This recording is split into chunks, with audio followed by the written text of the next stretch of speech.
El faraón Atem es el nombre del rey egipcio que puso fin al reino del oscuro. ¿Pero quién es el oscuro?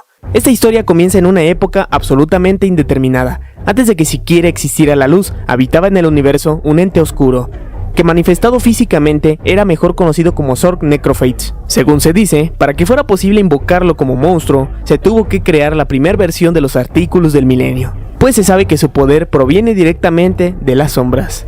Y para detenerlo, un grupo de hechiceros se le aparecieron y juntos lograron derrotarlo, destruyendo a aquellos artículos e inmortalizando lo sucedido en el libro de hechizos milenario, siendo olvidado por siglos. Y mientras que eso sucedía, se decretó una profecía en la que solamente un rey egipcio podría detenerlo de nueva cuenta. Es por esa razón que la gente creía en el linaje del faraón. Los abanderados de aquella revuelta se quedaron con el trono y el imperio egipcio comenzó a ser gobernado por un faraón y por una familia real. Aquella familia real era protegida por un mensajero de los dioses, conocido como Hassan, el cual haría todo lo posible con tal de proteger al faraón.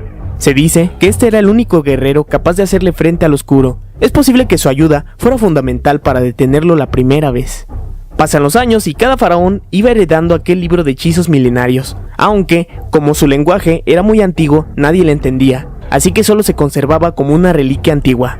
Así siguió la historia hasta que un faraón heredaría su trono al bondadoso Aknamkanón, mientras que a su mano derecha permanecería como su fiel siervo el sacerdote Shimon Muran, y encargado de los grupos de hechiceros su hermano Aknadin.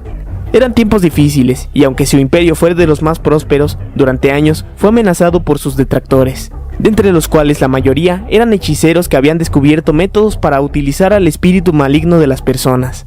Aquellos espíritus malignos eran monstruos que utilizaban en contra del reino con tal de asestar duros golpes de estado para así dominar todo Egipto. Sin embargo, Aknamkanón solo utilizaba la violencia como último recurso y no estaba dispuesto a ser el primero en atacar. Por ese modo tan idealista de llevar su gobierno, es por lo que su hermano Aknadin comenzó a actuar por su propia cuenta.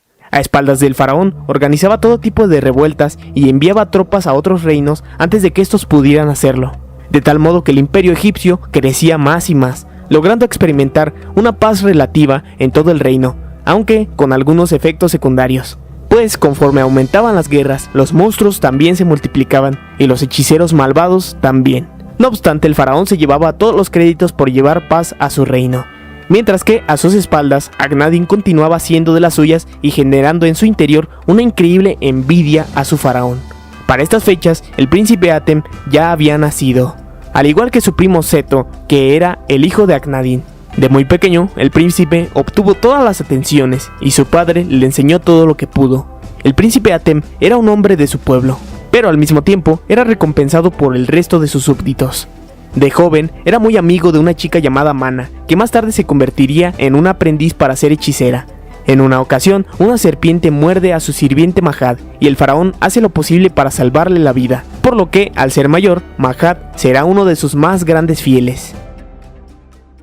Eso vivía el hijo del faraón, mientras que su primo Seto fue escondido por el mismo Aknadin, ya que según él quería protegerlo de los peligros, protegerlo de las consecuencias que él mismo provocaba con las guerras. Y de hecho, como consecuencia a todos los ataques realizados, algunas naciones estaban dispuestas a contraatacar al imperio egipcio, formando a un increíble grupo de soldados.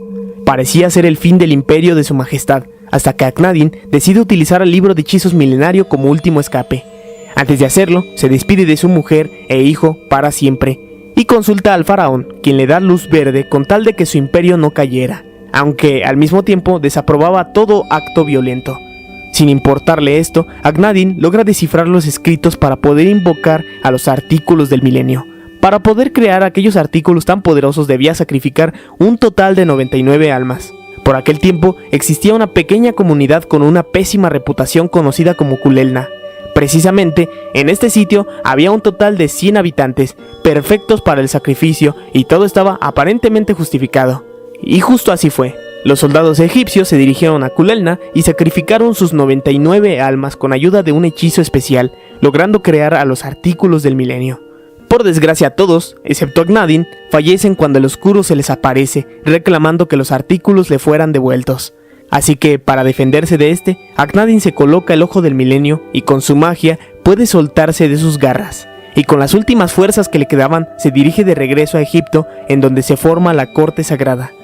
No se sabe por qué, Pero al volver, Akhnadin no vuelve a buscar a su hijo Seto, mientras que Shimon Muran se queda con la llave del milenio, y con ayuda de sus poderes, más tarde, es capaz de encriptar en 5 partes todas las fuerzas de Exodia. Exodia fue fundamental en las batallas en defensa del imperio del faraón, logrando asesinar hasta 5.000 hombres. Fue tan letal que más tarde se le encarceló y se le bautizó como Exodia el Prohibido, ocultándolo para siempre para que nadie más hiciera uso de él. La corte sagrada tenía un total de 7 integrantes, y cada uno hizo uso de sus artículos del milenio para defenderse de los enemigos. Cada uno de los artículos tenía diversas capacidades que la corte podía utilizar a su favor. El cetro del milenio fue uno de los más importantes, porque con su ayuda se encriptaban las almas de los espíritus malignos que habitaban en los pobladores. Poco a poco, el reinado fue siendo purificado y la influencia del oscuro sobre la humanidad fue disminuyendo, armando una enorme colección de piedras con diferentes monstruos. Estas piedras serían la primer baraja de duelo de monstruos de la historia, y para invocarlos utilizaban lo que sería un antiguo disco de duelos conocido como el Dia Dank. Al experimentar una paz relativa, el faraón pudo ver cómo se llevaba su imperio de manera exitosa, por lo que más tarde presencia cómo un poderoso hechicero llamado Seto es aceptado en la corte sagrada para que fuese su mano derecha cuando tomara el trono. Bastante interesante el regreso de su propio hijo a la vida de Akhnadin. Más tarde el faraón Aknamkanón se da cuenta de lo que ha hecho su hermano. Él no sabía por qué Kuleilna había desaparecido hasta que se entera y se siente inmensamente culpable. Comprendido esto, sabe que los antiguos dioses egipcios se lo harían pagar, y si no era a él, tendría que ser a su hijo Atem. Así que se lleva a su pequeño al santuario de los dioses, lugar en el que el faraón sería castigado por sus crímenes, a cambio de que dejaran en paz a su hijo Atem, a cambio de que su error no trascendiera las fronteras de su generación. Luego de eso, a su corta edad, Atem es nombrado como el nuevo faraón de Egipto, al mismo tiempo que la corte sagrada es reformada nuevamente con unos nuevos hechiceros, y justo a su derecha se encontraba su propio primo, el sacerdote Seto, y como su primer ministro, el viejo Shimon Muran. Juntos se encriptaron a miles de monstruos y cada uno se quedó con su favorito. El favorito de Mahad, quien tenía la sortija del milenio, era el mago de las ilusiones, que se puede decir que es el ancestro del mago oscuro.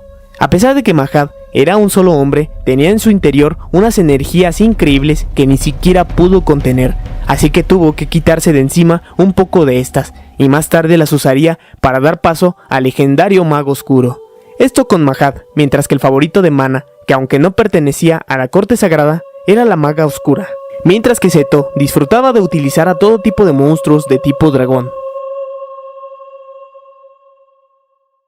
Todos vivían una aparente paz relativa, pero mientras en las sombras, el último sobreviviente de Kuleilna cultivaba en sí mismo un odio increíble para vengarse del faraón por la muerte de su pueblo. Llega a utilizar todo el odio de los habitantes de Kuleilna para lograr formar a su monstruo de diamantes mejor conocido como el Kernel Diabound nivel 1. Poco a poco se hizo de una reputación como ladrón, tanto que ya se le conocía como el bandido Bakura. Todo estaba listo para asestar su gran golpe al imperio egipcio del faraón, y eso es justo lo que hace, y al combatir con su bestia, nadie pudo hacerle frente. Les dio una batalla intensa que los dejó a todos en el suelo. Y es que los puntos de vida aquí eran literales. Conforme ibas perdiendo la batalla, ibas perdiendo tu propia vida. Eso continúa así hasta que el faraón interviene y con Obelisco le intenta hacer frente, pero quedan empates, y entonces Bakura se escapa. Bakura ya lo tenía todo fríamente calculado, pero no contaba con que lo fuera a perseguir Mahad. Haciéndole frente en una intensa batalla, las cosas se ponen tan peligrosas que Mahad utiliza toda su fuerza que tenía dentro de sí, y fusionándose con su mago de las ilusiones, de pronto se convierte en el mago oscuro. Y aunque le da batalla, eso no le impide a Bakura poder encriptarlo como cualquier otro monstruo, robándole su sortija del milenio. Y una vez con la sortija, busca de inmediato al sacerdote Akhnadin para atenuar su odio hacia el faraón y para poder hacer un pacto con el oscuro. Poco a poco, cada uno de los sacerdotes es sometido hasta que Bakura y Akhnadin logran reunir a todos los artículos del milenio, colocándolos en la piedra milenaria. Con esto, las fuerzas de Zork serían invocadas y de inmediato Bakura se fusiona con este, dándole un cuerpo físico para que atacara a todo el reino. Y luego convertirían a Akhnadin en el mago de las tinieblas. Más tarde, este se volvería loco y encriptaría el alma de la amiga de su hijo Seto, mejor conocida como Kisara, quien en su interior tenía la energía de un poderoso monstruo blanco. Una vez hecho esto, utilizaría luego el cuerpo de su hijo para poder pelear en contra del faraón Atem. Esta es la pelea contra Kaiba que se repetía constantemente en los recuerdos nebulosos del faraón. Siempre se pensó que es que el sacerdote Seto había traicionado al faraón, pero en realidad lo que sucedió fue que Akhenaten los obligó a tener una batalla.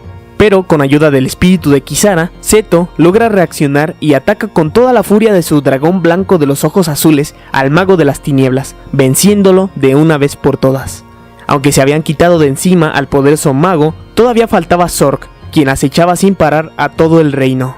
Cada uno de los sacerdotes literalmente iba dando su vida intentando combatir para cuidar al reino, pero con poco éxito. Hasta Shimon Muran intentó invocar a Exodia el Prohibido, y aunque utilizando todos sus poderes, este no logró hacerle frente a Zork.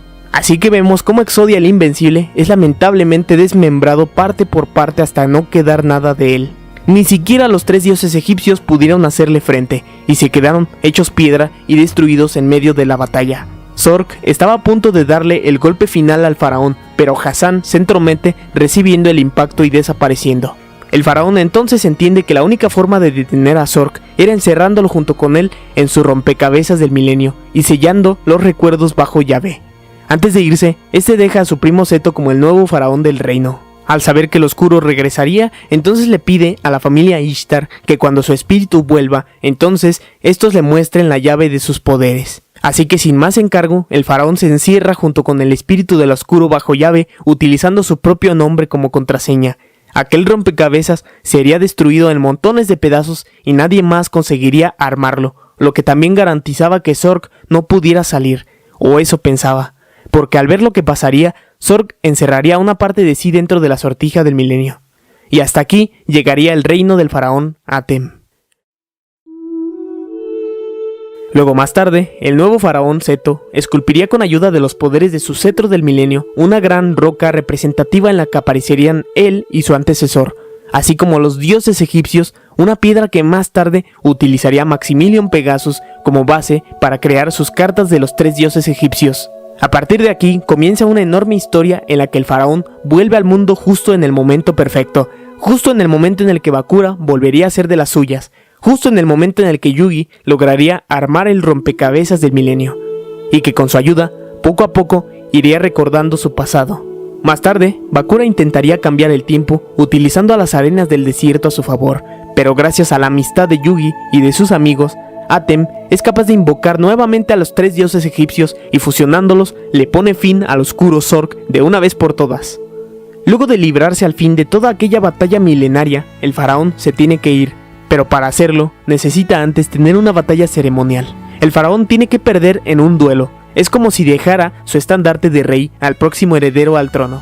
Así que todos presionan a Yugi con ganar aquel duelo, y pocos realmente confían en él, porque en la serie siempre se planteó que el que ganaba los duelos era el faraón. Pero al final, Yugi puede ganar el duelo exitosamente venciendo a los 3 dioses egipcios, demostrando que el verdadero rey de los duelos era él. Una vez hecho esto, el faraón cruza la puerta que es abierta por la piedra del inframundo, y luego de ello, la historia termina al fin.